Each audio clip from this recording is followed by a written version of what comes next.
A small regional airport in France was bustling with excitement. Thousands of spectators had gathered there, eager to watch an air show. The star of the event was the brand new Airbus A320. In the cockpit, two experienced pilots were preparing for an unusual flight. But as the aircraft descended for a low-altitude flyby, something suddenly went wrong. The plane was too low, its speed too slow. Within seconds, the crowd would witness a series of horrifying scenes. Who would be held responsible for this accident? The pilots or the brand new Airbus A320? Let's delve into the story of Air France Flight 296. June 26, 1988. At Mulhouse-Habsheim Airport in the French countryside, an air show was being held that day. Spectators eagerly awaited Air France's first passenger flight using the revolutionary Airbus A320. The crew assigned to this flight was also quite special. Not the typical combination of one captain and one first officer, but instead two senior instructor captains from Air France's management team. Captain Michel Asseline was a highly experienced pilot with over 10,000 flight hours. He had been deeply involved in the introduction of the Airbus A320 into the Air France fleet and had just been promoted to head of A320 training for the airline. Before this flight, he had logged 138 hours on the A320 as a first officer. First Officer Pierre Mézières was also a highly experienced pilot with more than 10,000 flight hours as well, including 44 hours on the brand new Airbus A320. This flight was far from an ordinary commercial journey. As part of the promotional campaign for the Airbus A320's inaugural passenger flight, Air France arranged a very special passenger list, including invited journalists and passengers who had won a lottery. With 4 cabin crew members and 2 pilots, there were 136 people on board. The basic plan for the day was to take off in the morning from Charles de Gaulle Airport in Paris, fly to Basel to pick up passengers, then proceed to the Mulhouse-Habsheim Air Show, where the aircraft would perform 2 low-altitude flybys. If weather conditions permitted, the flight would then continue to Mont Blanc in the Alps for a scenic tour.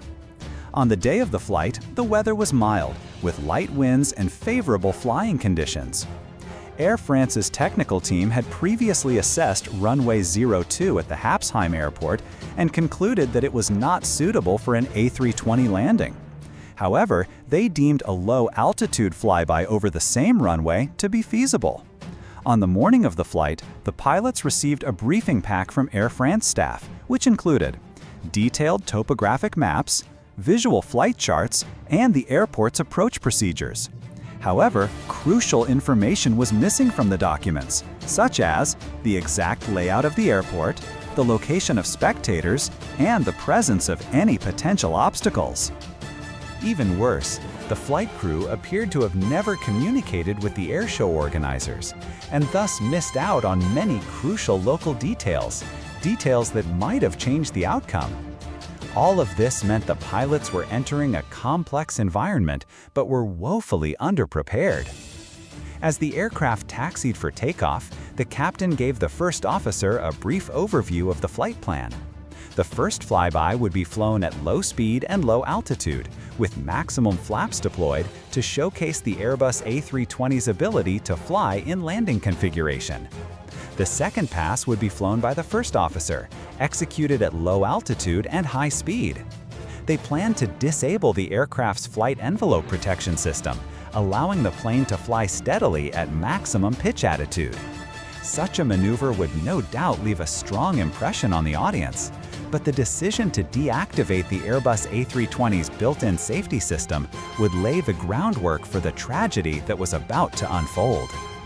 The captain assured the first officer that he had performed similar demonstration maneuvers many times during Airbus A320 training flights. This detail is crucial because all of the captain's previous demonstrations had taken place at higher altitudes. At those heights, even if something went wrong, the consequences were far less severe than during a low-altitude flyby. At 12:41 p.m. local time, Air France Flight 296 was cleared for takeoff. The aircraft took off normally, executed a right turn, and leveled off at an altitude of 2,000 feet, which is roughly 1,000 feet above ground level. As planned, the crew disabled the autothrottle system. To better understand what happens next, we need to briefly review the background of this aircraft. The Airbus A320 marked the beginning of a new era in commercial aviation. It was the first airliner to use a fly-by-wire control system, replacing traditional mechanical flight controls with electronic signals. In this system, pilot inputs are converted into electrical signals, which are then processed by onboard computers that factor in speed, angle of attack, temperature, and other parameters. This innovation significantly improved safety, reduced pilot workload, and helped prevent pilots from pushing the aircraft beyond its structural limits. While many pilots welcomed this new technology, some were uneasy. They questioned whether a computer should have the authority to override or modify pilot inputs. Their concern was clear: pilots should always have ultimate control over the aircraft. Back on Air France Flight 296, the passengers were still excitedly anticipating the airshow flight demonstration, unaware that what was about to unfold was a silent showdown between human judgment and machine control. Inside the cockpit, two critical protections built into the Airbus A320's fly-by-wire system were about to play a decisive role. Alpha floor protection. If the aircraft approaches a stall condition, the system automatically commands maximum engine thrust to prevent a stall. Angle of attack, or alpha protection. This prevents the aircraft from exceeding a safe angle of attack, thereby avoiding entry into a stall. These safeguards, designed to enhance safety, would soon be tested under extreme and unexpected conditions. As Flight 296's pilots entered the approach phase, they used a nearby highway as a visual reference to locate the small Mulhouse-Hobsheim Airport. Since the airport was not included in the Airbus A320's navigation database, the crew became disoriented during the approach. It wasn't until they were only 5.5 nautical miles, about 10 kilometers from the airport, that they were finally able to visually identify its location. By then, both time and maneuvering space were far more limited than expected. Due to their proximity, the pilots had to descend more steeply than originally planned, drastically reducing the margin for error and leaving little room to safely establish a proper final approach path. To complicate matters, the captain realized that the crowd was not positioned alongside the originally planned paved runway 02, but rather near brass runway 34L. As a result, the crew made a last-minute decision to divert the flyover to the grass runway instead. However, the captain did not clearly communicate this change to the first officer. At this moment, the captain may have already fallen into a psychological trap known as plan continuation bias, a tendency to persist with an original plan despite changing external conditions and rising risk. As the aircraft began its descent, the crew configured the plane for landing. The landing gear was extended and the flaps were deployed. The first officer radioed the Habsheim Tower, reporting that they would conduct a low pass at approximately 300 feet. We're going in for the low altitude, low speed flyover. At this moment, the Ground Proximity Warning System, GPWS, sounded, alerting the pilots that the aircraft was too low. However, the crew simply acknowledged the warning on the cockpit display and turned the system off. As the aircraft passed the predefined minimum altitude, the first officer radioed a request to the airport to increase the flyover altitude by 100 feet, but the aircraft continued descending.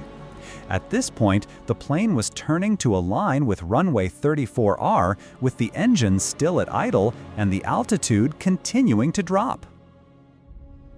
The first officer spotted some obstacles in the distance and warned the captain about power poles ahead. The captain, however, casually replied, "I see them, don't worry."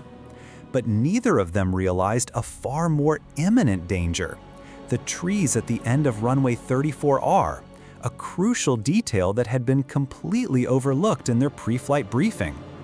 By this time, the aircraft's airspeed had dropped to a dangerously low level for the Airbus A320 and was still decreasing. Earlier, the captain had disabled the auto-throttle system for the sake of the flight demonstration.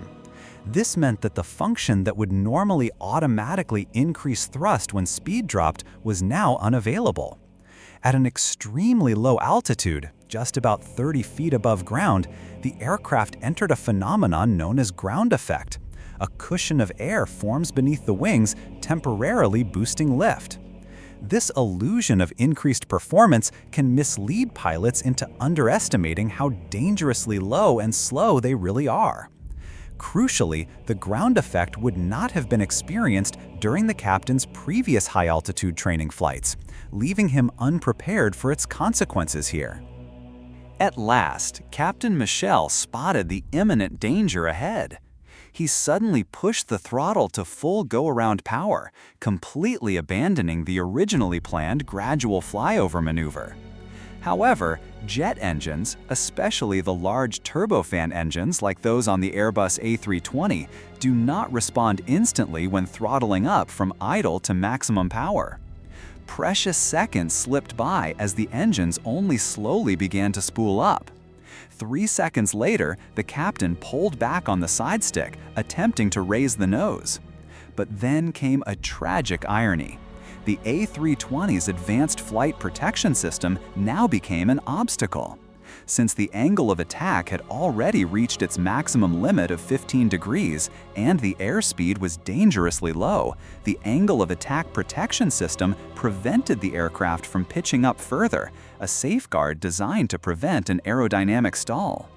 Over the next 5 seconds, the aircraft continued to fly at dangerously low altitude and low speed, heading directly toward the treetops.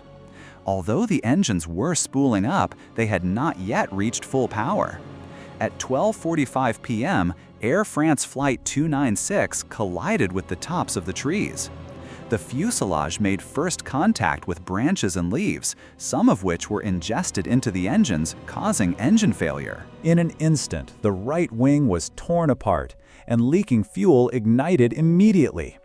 Amazingly, everyone on board survived the impact, but the danger was far from over. Thick black smoke began to flood the cabin. Passengers and crew scrambled to find emergency exits. The crash site was deep within a dense forest, making evacuation extremely difficult. Flames began to enter the cabin through a damaged left side window. The flight attendants initiated emergency evacuation procedures immediately. They opened the left doors. The right side doors remained closed because visible flames made them unsafe. The forward left door was blocked by branches, and the evacuation slide partially deflated. Inside the cabin, some passengers became trapped by tree limbs while sliding down. One flight attendant's prior experience proved critical. He had overseen the evacuation of a burning Boeing 747 in Mumbai in 1975. The captain helped the injured co-pilot escape to safety. Then he and the cabin crew bravely re-entered the burning aircraft, searching for any remaining passengers. But the thick smoke and growing flames ultimately forced them back. They could no longer continue the rescue. A physically disabled boy was unable to leave his seat without assistance. A young girl also struggled to unbuckle her seatbelt. A woman who had successfully reached the exit noticed the little girl struggling and turned back to try to save her.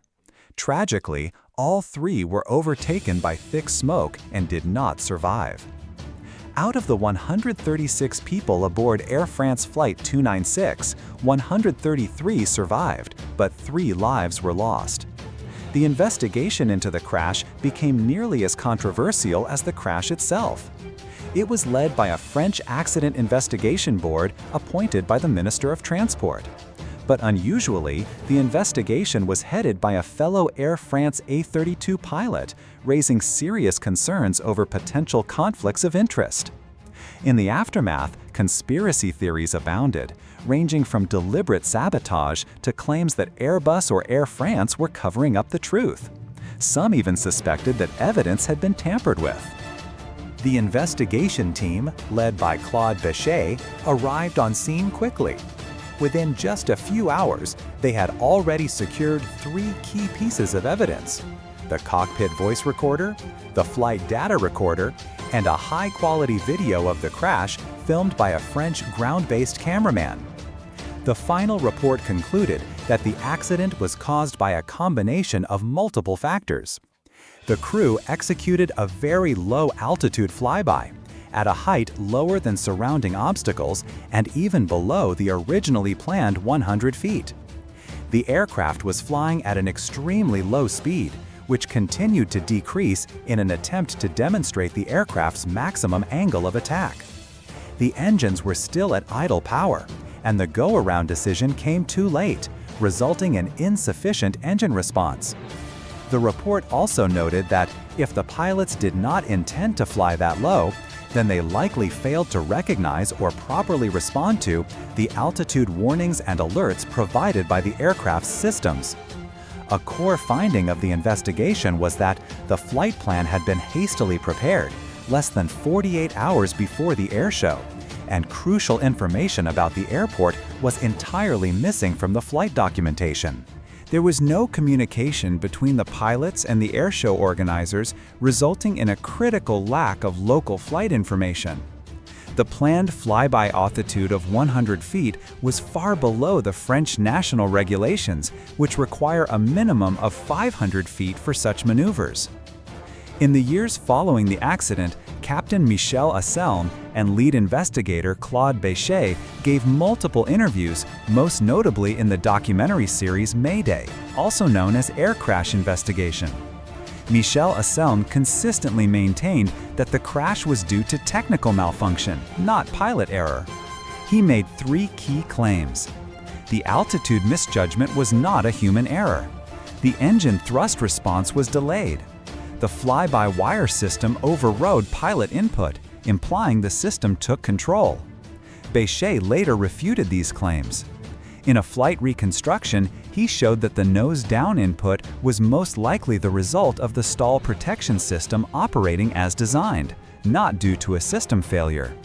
However, Michel Asselin raised an even more serious allegation.